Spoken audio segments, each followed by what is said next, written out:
आयुष्य क्षणभंगूर आहे. विमान धावपट्टीवर सरकत होतं. खिडकीबाहेरचं शहर हळूहळू लहान होत चाललं होतं आणि आत बसलेली माणसं, कुणी पहिल्यांदाच विमान प्रवास करत होतं, कुणी रोजचंच. पण प्रत्येकाच्या मनात एक समान भावना होती. पोहोचल्यावर फोन करतो, वाट पाहू नकोस. कुणी आईला टेक्स्ट केला, कुणी पत्नीला शेवटचा फोटो पाठवला, कुणी ऑफिसच्या ग्रुपवर टेक ऑफ असा मेसेज टाकला. कुणीतरी मनातल्या मनात एक प्रार्थना केली, सगळं नीट होऊ दे. पण त्या क्षणात काळाने आपली योजना आखली होती. एक मोठा आवाज झाला, आगीच्या ज्वाळा, आणि एका क्षणात सगळं संपलं.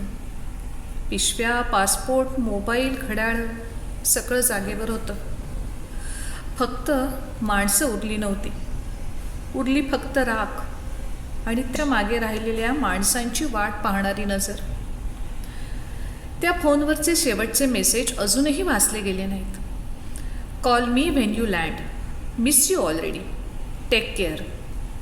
कुठे रडणारी आई होती, कुठे गोंधळलेली मुलं, कुठे फोन कट झाल्यावर अजूनही हॅलो हो हॅलो असं म्हणणारा कोणीतरी. कोणीच ठरवत नाही शेवटचा टेक्स्ट कोणता असेल, शेवटची मिठी कोणती असेल आणि शेवटचा शब्द कोणता असेल. जे गेले त्यांच्या हसण्याचा प्रतिध्वनी अजूनही कोणाच्या आठवणीत जिवंत आहे.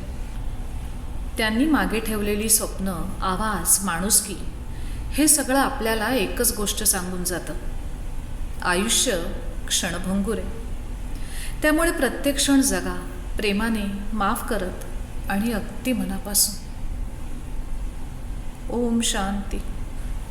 श्रद्धांजली त्या सर्व आत्म्यांना ज्यांनी 12 जूनच्या विमान दुर्घटनेत आपले प्राण गमावले.